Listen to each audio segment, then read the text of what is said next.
हमारी संस्कृति पीपल के पेड़ को पूजने की है। हमारा आदिवासी महादेव जी को पूजता है। हमें गैर आदिवासी के वोटों की आवश्यकता नहीं है। किसने कहा? बीजेपी ने कहा ना। और जो आसपुर में घटना हुई, जिस घटना को करने वाला प्रदेश का प्रभारी बना रहे हैं वो, तो आदिवासी के युवाओं में क्या जाएगा मैसेज? दिग्विजय सिंह का नाम ले रहे हैं। उठाया, कांग्रेस और बीजेपी वाले एक हैं। तब कांग्रेस और बीजेपी एक कहाँ है? सरकार में तो वो थे, गठन में वो थे, हैं? और सरकार को बचाने में वो सबसे आगे थे। सुशील कटारा निजी तौर पर राजकुमार रोत को कंपटीशन मानते हैं या बीजेपी को कंपटीशन मानते हैं? तो 2 बार चुनाव अभी हारा, इनसे हारा, उससे पहले भी तो मैं हारा हूँ चुनाव। मंत्री रहे, आपकी सरकार है, बीजेपी आई, कांग्रेस आई, लेकिन इस 84 की जनता को आज तक पानी नहीं मिला। 70 साल हो चुके हैं, कब पानी मिलेगा? क्या हम दिलाएंगे आप पानी? कब दिलाएंगे? 4 साल पहले अगर आपने स्वीकृति करा दी होती तो वो टेंडर होता, टेंडर की कॉपी होती है। आप पर आरोप लगाते हैं कि भाजपा के सुशील कटारा ने वो टेंडर प्रक्रिया रुकवा दी।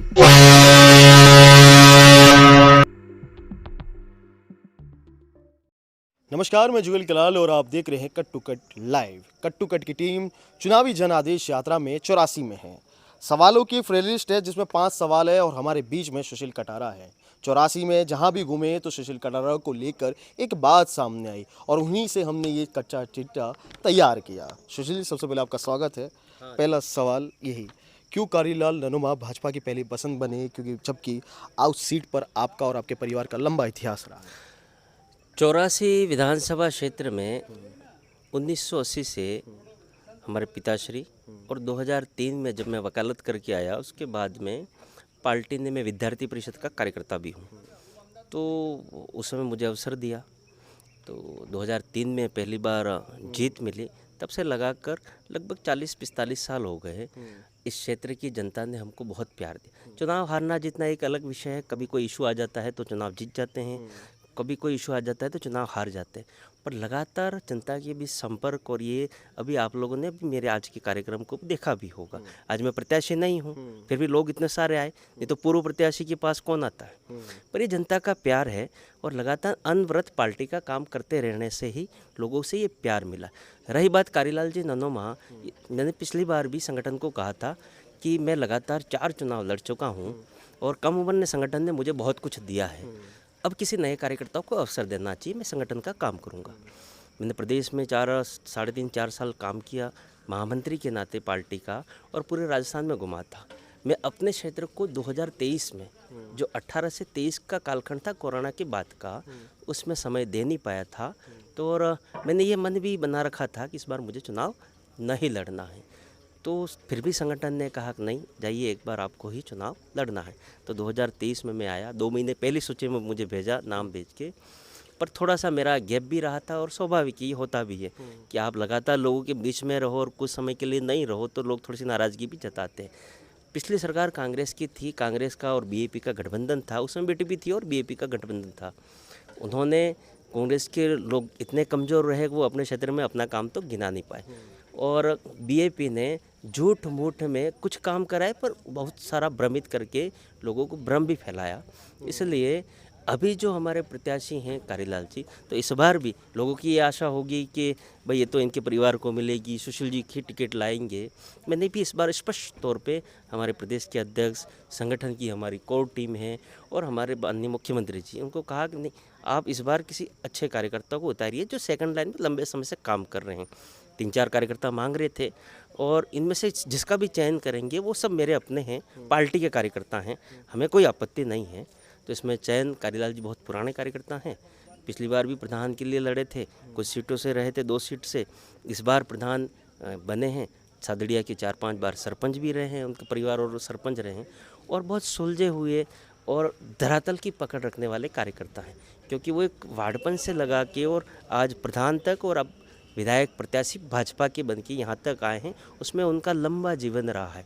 वो पिताजी के साथ में उन्होंने काम किया, मेरे साथ 25 साल तक उन्होंने काम किया, इसलिए उनका चयन पार्टी ने किया। और सर्वे रिपोर्ट वगैरह होती, कार्यकर्ताओं से पूछताछ हमारे बूथों से लगाकर मंडल तक और जिले के जिलाध्यक्ष तक सबसे पूछताछ करके तय किया। क्या सुशील कटारा के वापस में 84 सक्रिय 2018 से 2023 का गैप और वापस सक्रिय, इसको किस ओर से देखा जाए? क्या पार्टी का काम या सुशील कटारा वापस 84 के मैदान में वापस आ रहे हैं?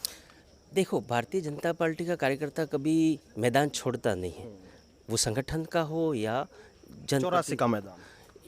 84 ये हमारा घर और परिवार है। आज अगर मैं हमारे कार्यकर्ता जिन्होंने लगातार 45 साल तक 20-30 साल पिताजी के साथ में और 25 साल मेरे साथ में काम किया, आज मैं उस कार्यकर्ता को अकेला छोड़ दूं, ये मेरा ज़मीर गवाह नहीं देता है और मेरा संगठन मुझे इजाज़त भी नहीं देता है। इसलिए जब तक ये चुनाव है, चुनाव के आगे कार्यकर्ताओं के काम हैं। कारीलाल जी यहाँ से चुनाव जीतेंगे तो एक नया उत्तराधिकारी दे रहा हूँ मैं। तो राजनीति में ऐसा होता नहीं है, लोग नाराज़ हो जाते हैं, टिकट मांगते हैं, फिर आरोप प्रत्यारोप लगते हैं, चुनाव जीतने से पहले एक बाउंडर खड़ा हो जाता है। यहाँ तो मुझे नहीं पता और जगह भी कहीं हुआ होगा, पर 84 और संगठन ने हमें जो लाइन दी है, उस लाइन की हमारे संस्कार ही ऐसे हैं कि संगठन ने जो तय किया, और मैं मांग ही नहीं रहा था तो मुझे नाराज़गी किस बात की। इसलिए आज मैं फील्ड छोड़ दूं तो कल को ये नहीं रहे मेरे उस कार्यकर्ता को जिसको मैदान में उतारा है कि हमारे सीनियर सब चले गए, हमको टिकट दिला के चले गए, हम कहाँ घूमें। अब कारीलाल जी एक प्रधान सिमलवाड़ा के हैं, पहले सरपंच थे, आज चिखली पूरी 84 विधानसभा महुड़ी से लगा के काकरादरा से लगा के डाकणमारिया के बूथ नंबर 1 से लगा के सलागड़ी के 244 नंबर तक सब जगह उनकी पहचान नहीं, सब जगह संगठन है।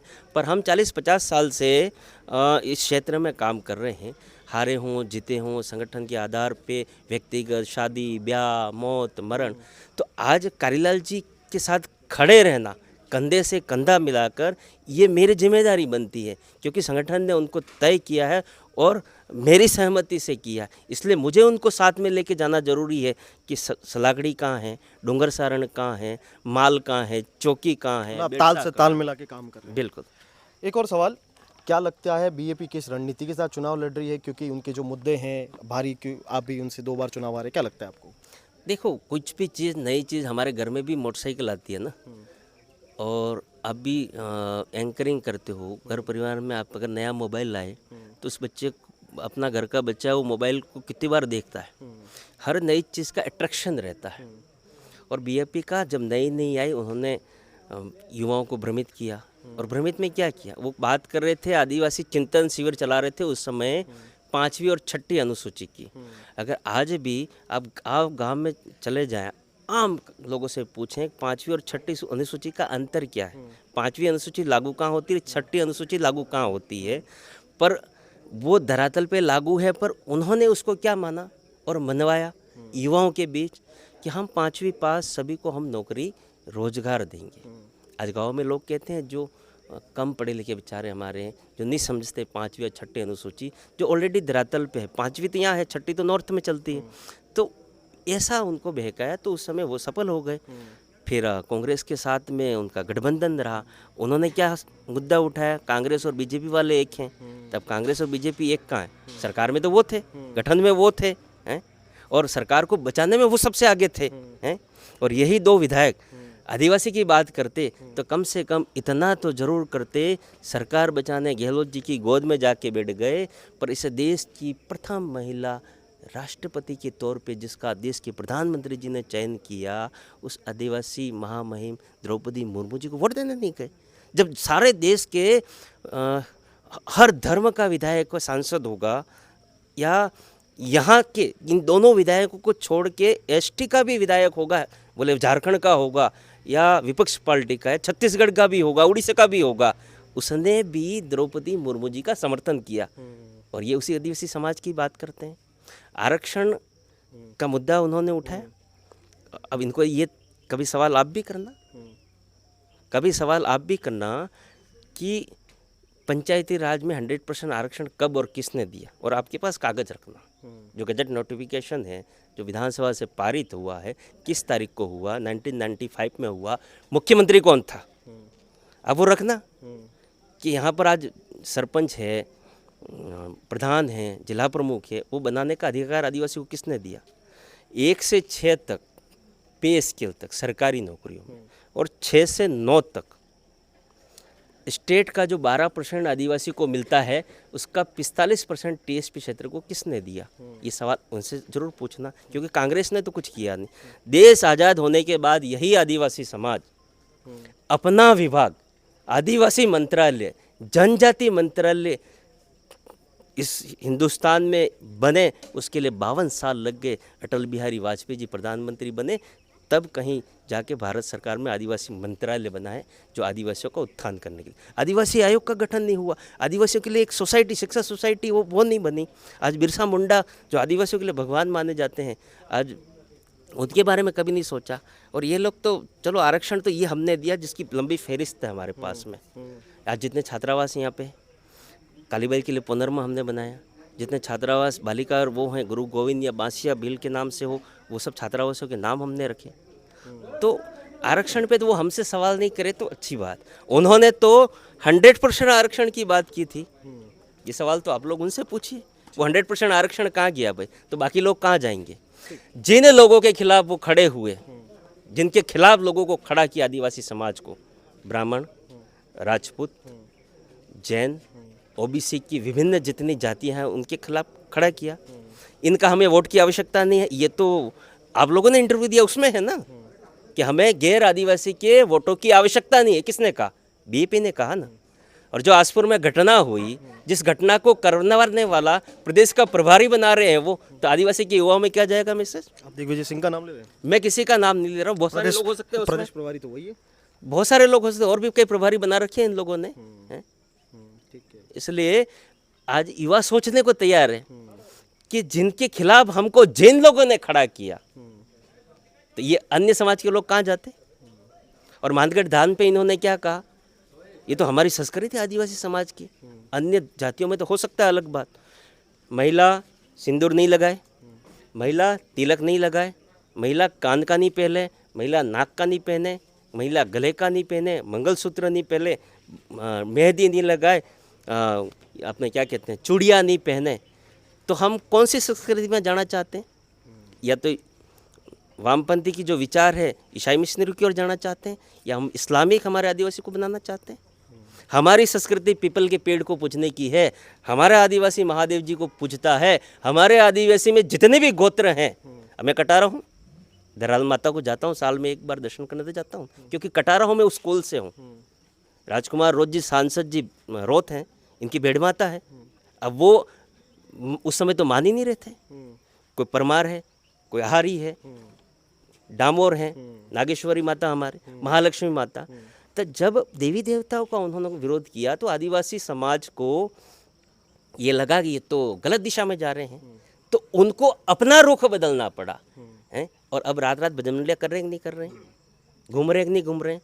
अब तो त्रिपुरा सुंदरी जा रहे हैं, अब तो कहाँ शामड़ा जी जा रहे हैं, अब तो देव सोमनाथ जा रहे हैं। एक सवाल और बनता है इसी से, क्या सुशील कटारा निजी तौर पर राजकुमार रोत को कंपटीशन मानते हैं या बीजेपी को कंपटीशन मानते हैं? कंपटीशन राजनीति में किसी नहीं होता है, व्यक्ति व्यक्ति का कोई कंपटीशन नहीं होता है। आप ईमानदारी से अपने कर्मों के आधार पे जनता की सेवा करोगे, जो जनता आपको ऊपर चढ़ाती है और लगता है कि ये सारी मेरी अपनी है, वही जनता आपको धरातल पे भी ला देती है। ऐसी नाराजगी 84 में क्या होगी कि 10 साल तक आपको हरा, 2 बार चुनाव हरा दिया आपको? इन्होंने जाति को आधार माना। राजनीति में कभी जाति के आधार पे लंबे समय तक कोई चल नहीं पाता है। क्या आज जो वो भाषा बोलते थे, ये भाषा हम बोल सकते हैं? आप जुगल कलाल हो, आप पत्रकारिता करते हो, अब मैं कहूँ जुगल कलाल कल से 84 में देखना नहीं चाहिए, तो आदिवासी कह रहे, ये संभव है क्या? ये भाषा तो उन्होंने बोली ना, हम तो बोल नहीं सकते ये, क्योंकि हम तो सर्व समाज को साथ में लेके चलते हैं। गांव में भले वो एक जाति का भी हो, एक धर्म का व्यक्ति भी हो, ये हमारे संस्कार है, भारत की संस्कृति है कि सबको साथ लेके चलने की आवश्यकता है। इसलिए उन्होंने जाति के बांट कर, आप बहुसंख्यक को, इसका मतलब क्या अल्पसंख्यक को दबाओगे? ये संभव नहीं हो। आप अपने क्षेत्र में बहुसंख्यक हो सकते हो, पर राजस्थान की गद्दी प्राप्त करने के लिए वो संख्या थोड़ी है जो आप सपना देखना चाहते हो, क्योंकि आपको वहाँ दूसरे समाज की भी आवश्यकता रहती है। इसलिए ये हमारा कल्चर है देश का, तो हम ये इसलिए वो कोई कंपटीशन या उस वाली बात नहीं। एक आखिरी सवाल और इसको मैं पूर्ण कर लूँ, मैं तो 2 बार चुनाव अभी हारा, इनसे हारा, उससे पहले भी तो मैं हारा हूँ चुनाव, तब क्या था है? और हमारे पिताजी तो एक ही बार बने हैं, खाली 2.5 साल के लिए रहे। जब राम मंदिर का था, कांग्रेस ने सरकार हटा दी राजस्थान की, तो 80 से लड़ते आ रहे हैं ना। हम तो 80 से लड़ते आ रहे हैं, उस समय भी तो 6000 वोट मिलते थे हमको, इसलिए कोई कंपटीशन नहीं है उनसे, वैचारिक लड़ाई। एक आखिरी सवाल, कड़ाना का पानी, आप मंत्री रहे, आपकी सरकार है, बीएपी आई, कांग्रेस आई, लेकिन इस 84 की जनता को आज तक पानी नहीं मिला। 70 साल हो चुके हैं, कब पानी मिलेगा? क्या दिलाएंगे आप पानी? कब दिलाएंगे? वादा कीजिए कट्टू कट के कैमरे पर। 84 की जनता को पानी नहीं मिला, ये सवाल है आपका, पर ये सवाल कभी उनसे भी पूछना कि 84 की जनता के पास लाइट नहीं थी। जो युवा आपको दिख रहे हैं इधर कहीं यहाँ जितने, उन युवाओं को पढ़ने के लिए रोशनी नहीं थी। 84 में लगभग 66,000 परिवार ऐसे थे जो देश आज़ाद होने के बाद में कई बुजुर्ग चले गए कि हमारे घर तक खंबा कब आएगा। उस पूरी 84 में अगर लाइट लगाने का काम किया है तो वो सुशील कटारा सामने खड़ा है ना। मैंने घर से तो लगाया नहीं, पर सरकार से लड़ाई करके लाए, इसलिए लगाया। उसी तरीके से आज जहाँ भी आप पंचायत में जाओगे, आज ये भंडारी पंचायत में है, भंडारी में जाके देखिए आप, सीनियर स्कूल है, वहाँ कमरे बने हुए, भंडारी में पंचायत घर बना हुआ है। आज सिमलवाड़ा अकेली पंचायत समिति हुआ करती थी, चिखली पंचायत समिति बने। अब चिखली में बड़गामा का व्यक्ति सिमलवाड़ा आता था छोटा सा जॉब कार्ड या मूल निवास प्रमाण पत्र या कोई ऐसी पंचायत समिति की आवश्यकता के लिए। जोधरी के गंदवा का कहाँ जाता था? बिछीवाड़ा। अब 2 पंचायत समिति बनाई, 2 पंचायत समिति में अब 3 पंचायत समिति में ITI खोली। क्यों? कि हर साल 40 प्रकार की ट्रेड होगी, 250 बच्चे उसमें से निकलेंगे। हर कोई तो कलेक्टर बन नहीं जाएगा, हर कोई जुगल जैसे एंकर तो बन नहीं जाएगा, हर कोई सुशील कटारा तो बन नहीं सकता है, सब नेता नहीं बनेंगे, सब सरकारी नौकरी। तो उनका स्किल डेवलपमेंट के लिए 3 ITI खोली। यही राजकुमार जी और यही इनके कांग्रेस की गठबंधन के साथ में तीनों ITI उन्होंने शुरू क्यों नहीं करवाई? आज 6ठा साल हो गया, 5वें साल जाके उन्होंने 1-2 ट्रेड शुरू की, वो भी प्रेशर पड़ा हम सब लोगों का, इसलिए आज भी बिल्डिंग ऐसे ही खड़ी। मतलब लगभग 8,000 बच्चों का नुकसान नहीं किया। अगर वो एक फिटर भी बनता, प्लम्बर भी बनता, तो कम से कम 1,000-2,000 रुपये वो उसके घर गुजारा चला सकता था ना। वो बिल्डिंग खड़े हमारे करने का क्या मतलब था 11-11 करोड़ का? इसलिए पानी की मैं आ रहा हूँ, मैं इसलिए गिनाना ही आवश्यक है कि वो आज भी झूठ बोलते हैं कि चिखली पंचायत समिति हमने बनाई। अब ये तो आप लोग सवाल करिए सरकार के ऑर्डर का साथ में लेके कि पंचायत समिति कब बनी है, तहसील कब बनी है। अब पानी का जहाँ मैं 2016-17 में PhD राज्य मंत्री था, कैबिनेट तो था नहीं, राज्य मंत्री था, फिर भी क्योंकि 84 की पानी की हमेशा से डिमांड रही। ये जो एरिया है वो हाई है, ऊपर है थोड़ा सा, तो पानी आ नहीं पाता है कड़ाना का ग्राउंड लेवल पे। तो 2016-17 में जब गुजरात में भी सरकार थी, यहाँ भी हमारी सरकार थी, तो हमने प्रयास किया। और ये प्रयास कोई झूठ बूठ तो बोल नहीं रहा हूँ, आप भी यहीं हो, हम भी यहीं हैं, पर हमारे पास तो लेटर है। वो कई बार ये लोग उठाते तो हम लेटर दिखाते हैं, पर वो लेटर नहीं दिखाते। आप कोर्ट में खड़े रहोगे तो सबूत तो देना पड़ेगा ना, तो मीडिया के सामने हो या जनता के सामने। हमारे पास तो प्रमाण है कि हमने प्रयास किया लगभग 800 करोड़ रुपए का। कब? 2016-17 में। फिर सरकार चेंज हो गई, 5 साल चले गए। अब ये मटके भर के घड़े उठा के दाद धाम जो 84 का कड़ाना के किनारे पे है, सारे लोगों को हमारे साधु संत मेट कोटवालों के साथ में भजन कीर्तन करते हुए गाँव गेंजी घाटा गए। आप लोगों ने कवरेज किया, वहाँ पानी डाला, वो पानी आज तक क्यों नहीं आया, 6ठे साल तक क्यों नहीं आया? ये तो 4 साल पुरानी बात है ना।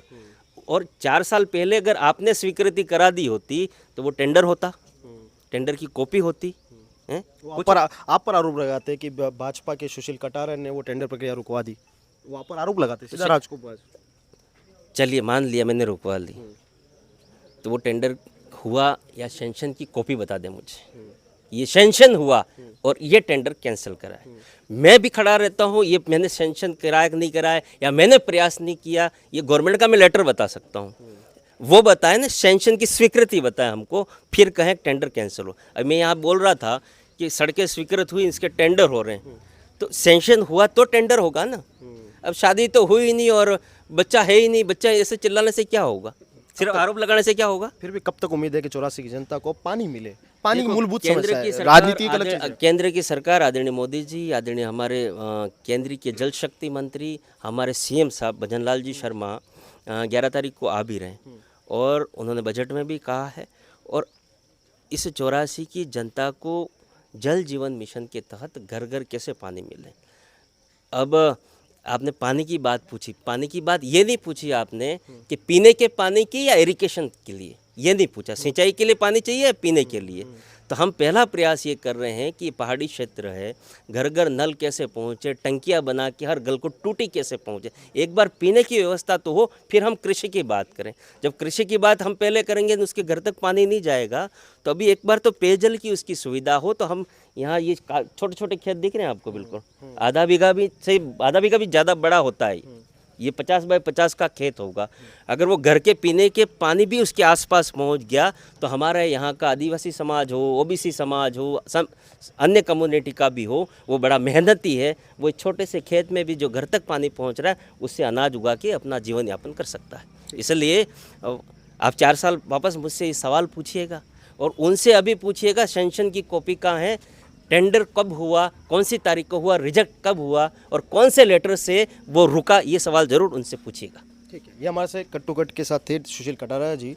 कटारा के पानी पर राजनीति अभी भी है, 70 साल हो गए पानी पर राजनीति है और बीजेपी पर उन्होंने बड़ा हमला बोला, राजकुमार पर भी बड़ा हमला बोला और ऐसी कट्टू कट की टीम आगे बढ़ती जाएगी और इस चुनावी रण में जनता की आवाज़ बनती जाएगी। देखते रहिए कट्टू कट लाइव।